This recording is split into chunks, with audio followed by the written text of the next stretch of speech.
Welcome back to my Animal Crossing New Horizons. I'm Dear Darling, and shall we see what's going on our lovely island of Fawnhollow today? Gotta say, I'm a little bit, I'm not gonna say exhausted, fatigued, I suppose. And amusingly, it's not because I've been doing a little work or anything, it's because I've been playing games. I've been playing Binding of Isaac Repentance, and if you play the game, and what I'm gonna say to you right now is gonna make perfect sense, is I just played a Tainted Cane run, trying to get all of the check marks done off a list. And if you played Binding of Isaac and you know who Tainted Cane is, you might know why I'm a little fatigued after it. And it's not because he's particularly stressful as anything, it's because he just... Oh, I'll get into it in a second. Hello there everyone, right now in Fawnhallow, it's 3:10 PM on Monday, July 5th, 2021. No news to share today. Hopefully you all had a responsible July 4th yesterday, if you're in America, and if you didn't, then... Well, I guess that's a bit loaded. If you didn't have a responsible one, then shame on you, and if you had a responsible one, but it was not that lovely, then I'm sorry, I guess.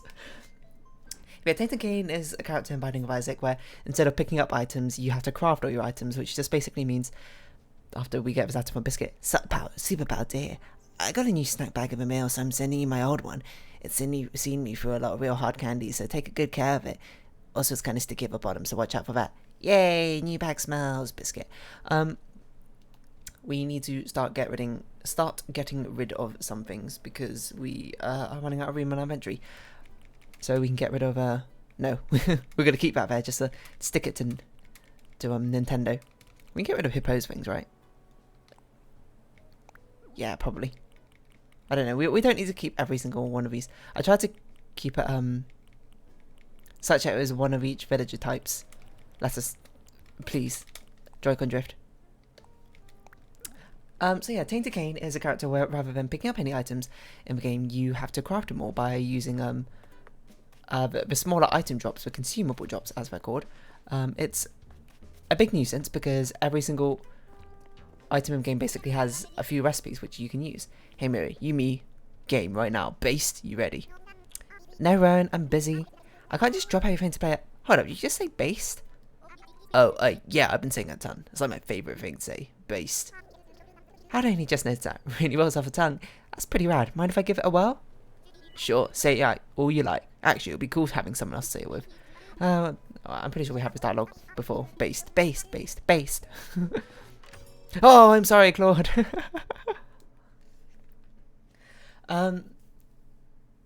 Yeah, but every single item in the game has a fixed recipe, which you might say, hey, that's pretty cool. It's sort of like playing Minecraft in Binding of Isaac. Yeah, and in theory it is kind of cool. The problem is, if you haven't unlocked one of the items yet, it will just make a fixed item called breakfast, which, is not great.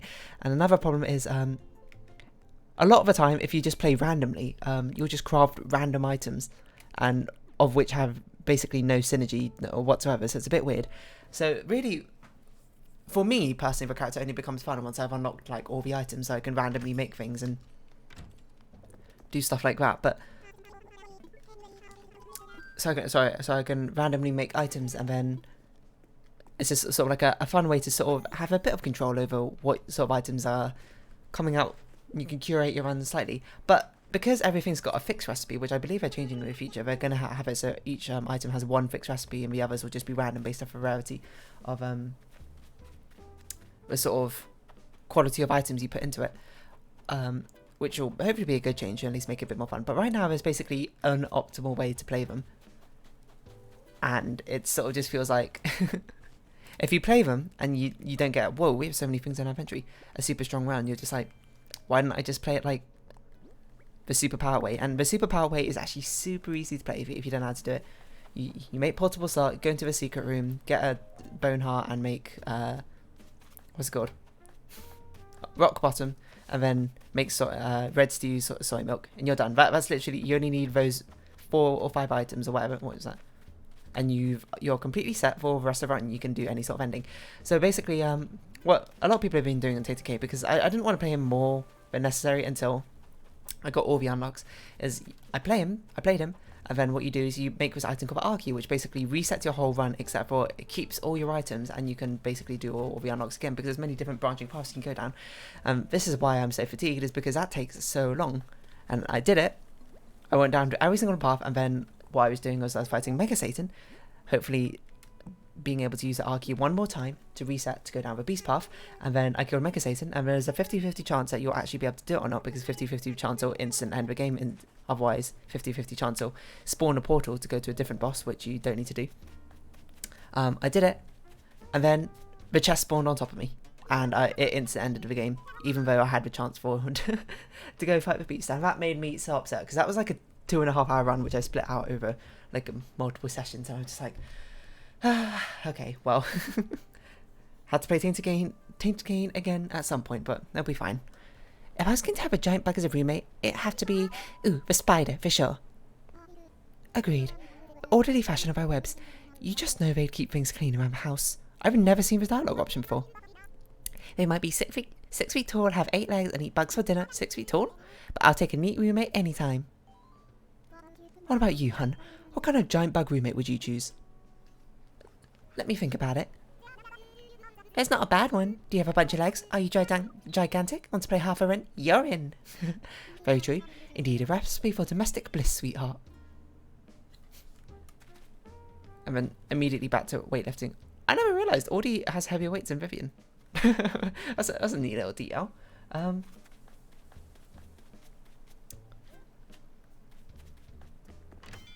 was I going to say? A spider has only got 8 legs, Audie. But yeah, anyway, that's been my adventures today of Binding of Isaac, Repentance, slowly unlocking things. I haven't got yet around to the super hard characters. Actually, that's not true. I played Tainted Lazarus a couple of times. The only thing I've managed to do is beat Mom's heart. And I played Tainted Jacob, and Tainted Jacob is actually quite hard. But he's not hard in the sense that you'd think he's hard, but he's not hard in the sense of Tainted Lazarus that he's just miserable. He's hard because he's actually just like if you make a single mistake, you could find yourself dying, which is, whatever. But we're not here to talk about Binding of Isaac because it's Animal Crossing series, not Binding of Isaac series. We're here to talk about anything that's not Animal Crossing related, because we kind of exhausted all Animal Crossing related topics for the past, about a year ago. So, we don't need to buy anything. No, we don't need to buy anything. We'll just go about our business. I think it happened where in, like, our private circle of, Discord, a friend has sent something. I think it's like a business assistant trying to set up. Well, basically, they just sent out. The friend was like, "Hey, can you fill in the survey?" It's about art, and basically, it's quite a long one, but it would be really helpful. So I was like, "Okay, I'll fill out," and me and a few others have filled out, and currently some discussions going on about it. It basically showed about 250 like different art pieces, all from huge swath of genres.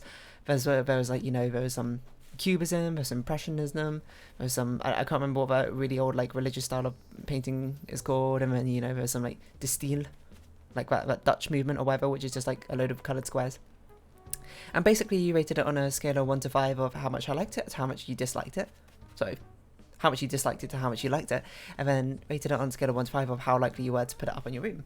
And I thought it was actually kind of eye-opening to really think about, really considering, because you would have thought it would be simple. If you like it, you'd put it up in your room. If you don't like it, you wouldn't. Put it up on your wall. If you don't like it, you wouldn't put it up your wall. That wasn't actually the case for a lot of them. A lot of the ones in this particular set I found, I was like, I'm neutral about this, but I would literally never put this up on my wall. That was to do with a lot of the very realistic style paintings. I just don't want a random picture of a dude or a dudette on my wall. Just like, even if it's really good, like some of them were like really good. There was some I was just like, wow, this is like amazingly well done. I actually really like this. I would just never put this up on my wall because it's not the sort of thing I'm interested in. So yeah, there's basically like 4 different quadrants. I guess you could do 9 quadrants if you really wanted to include neutral as one, but I'm not. You'd be like, you like it, you put it up on your wall. But for me, a lot of this was like creative minimalist designs with like interesting patterns, but still rather minimalist. Things which look like calligraphy style. I actually really like the aesthetic appeal of. Is that window? Biscuit's not in his house. And things which are basically just like environments and scenes. Those are the things I tend to like. But I liked it, and I would consider putting it up on my wall.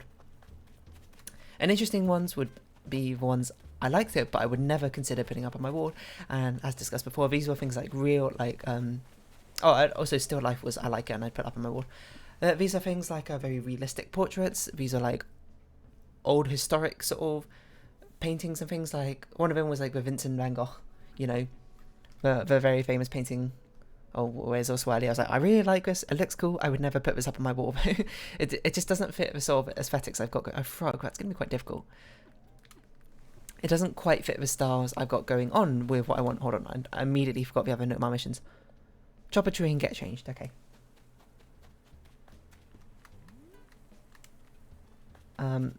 Yes, but so yeah, because these are generally where like a person was a large focus of a drawing. It'd be like, oh, I like it, I appreciate the technique and stuff like going into it, but I would never put it on my wall. This also incorporated things like political and highly religious paintings, because I'm not religious, I'm not that political, I guess. And you know, some other politics obviously I didn't agree with. If it was like dictatorship, or if it was things like political cartoons, that sort of thing, it's like, okay, like cool, I can appreciate this, but why would I put this on my wall? It's basically what it boiled down to. I swear I heard a present. Oh, there it is. And then there was a lot of things where I just didn't like it, and I would never put it on my wall. These are things where, like, in my mind, they were not well drawn, or like made, or it looked. If I'm going to put something on my wall, I wanted it to look like it was done by someone with experience in art, right? It could have been a stylistic choice, but it was one which did not appeal to me. Or it's things with like very not conscientious, but like controversial topics. Like one of them is that famous painting of that little girl walking past a racial slur. Actually, no, wait. That one I was neutral about it, because it's not. I don't want to be like, oh, I like it because it's got a racial slur. No, obviously not. I don't like it because of the content, but I find it thought-provoking, I suppose, and it's a powerful message. But I would never put it on my wall for obvious reasons. But there was other things like that. Like one of them was just the last picture was just, it was obscene. Is basically how I put it. It was a load of nude women, shall I say, and they had instruments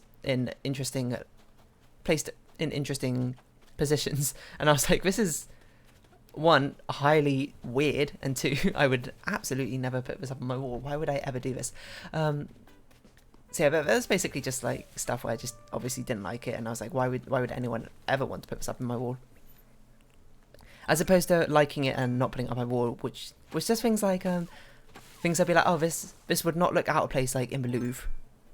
But my wall is not a wall of a Louvre. My wall is a domestic place, you know. It's got different sort of vibes and things to it. So a lot of them I appreciated for the historical meaning and stuff like that behind it. But I would just be like, yeah, I'm not going to put this up on my wall.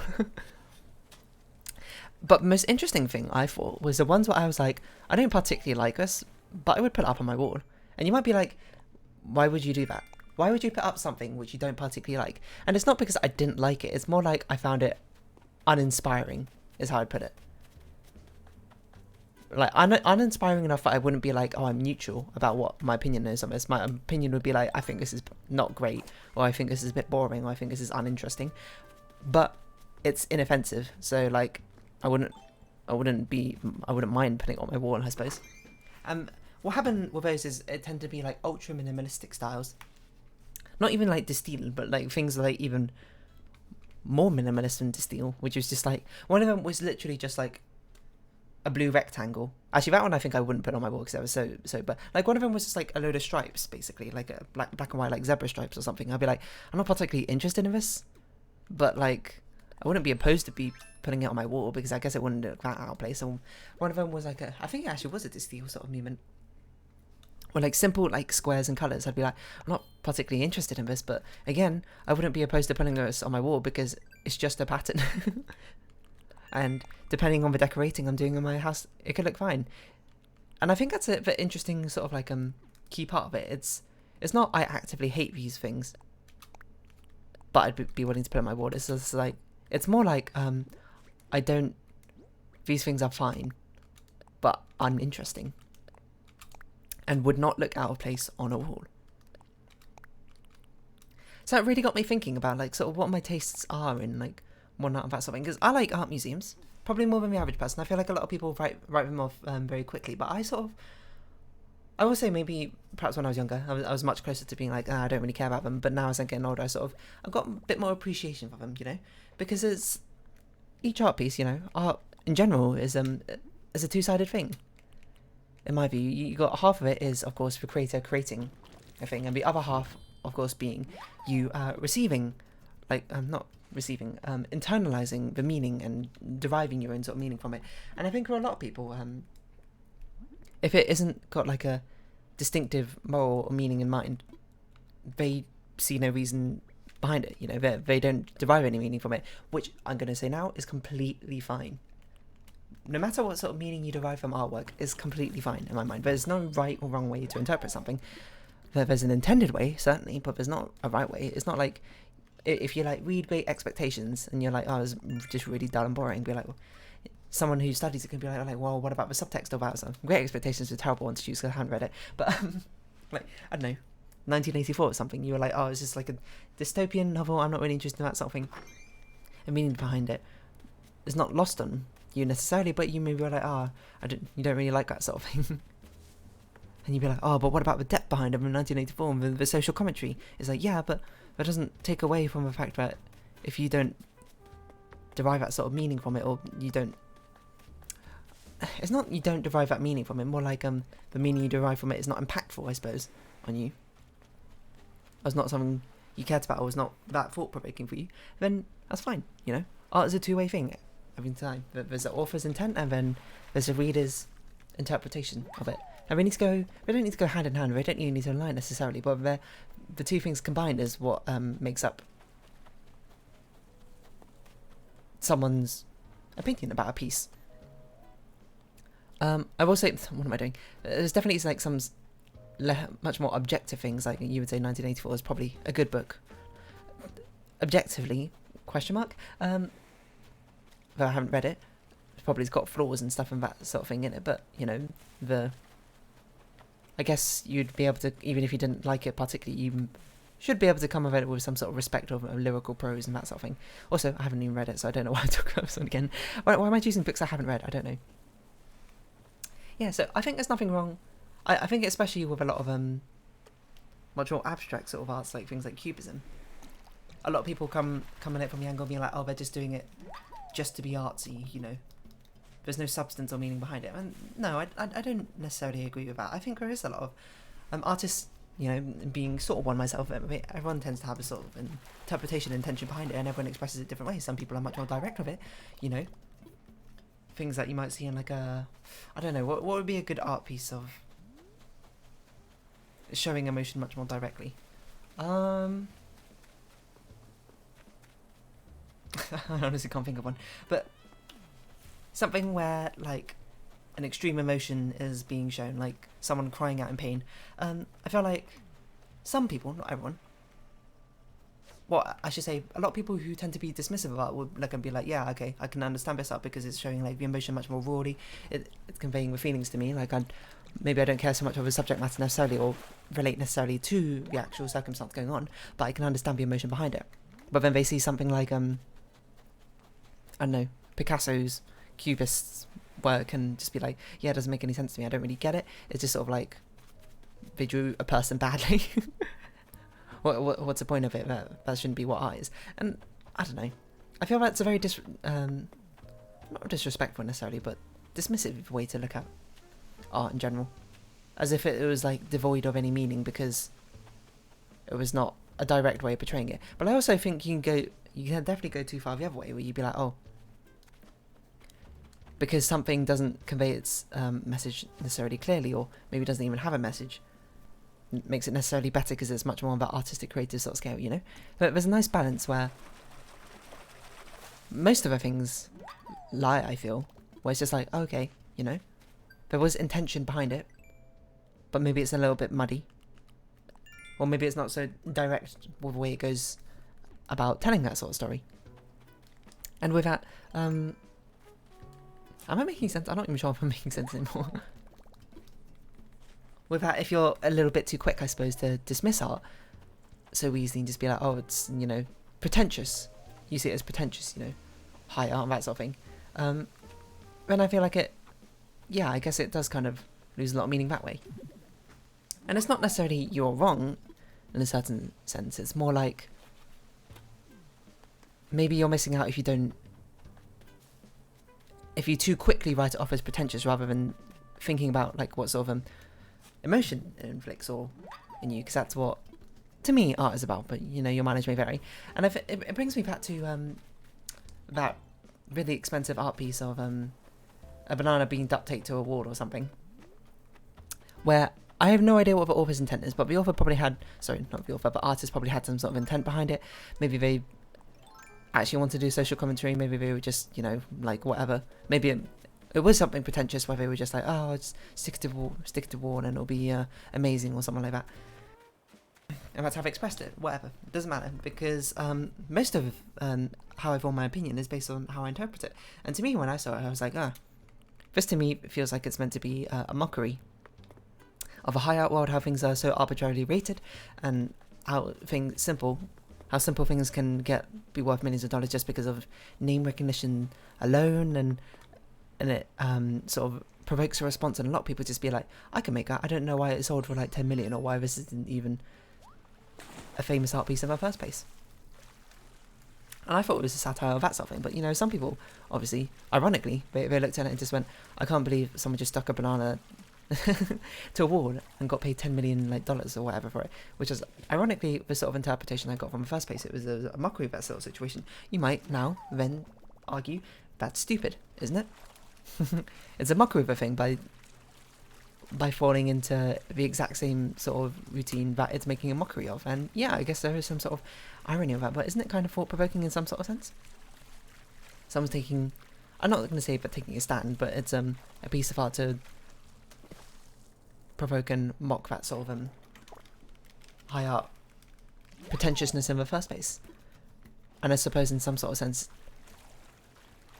it does both sides quite well, because it will undoubtedly bring out some people who look at it as some very highly pretentious thing, as like the best modern piece of art of our time, when I don't think it's that good. Mind you, on a technical level it's very simple and boring and not very expressive of any artistic talent, if anything, but it is thought-provoking, and I will give it that.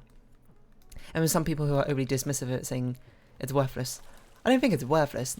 Probably not my mind worth $10 million, because even though I still think art is most of it's interpretation, and your own personal meaning you derive from it should be the value it really holds, but I feel like it should at least be somewhat proportional to sort of effort and technical talent that was required to create it in the first place.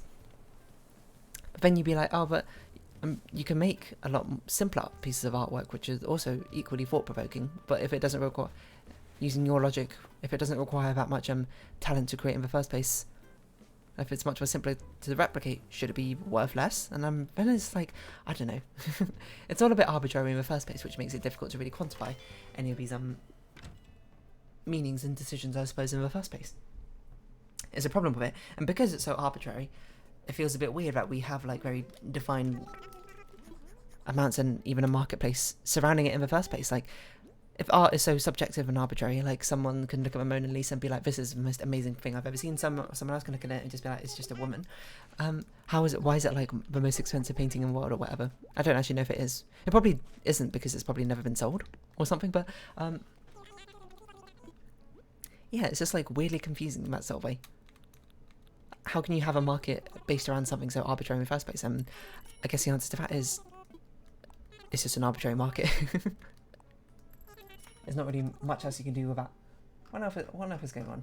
There's a lot more going on in the chat since I've last looked. Right, weird.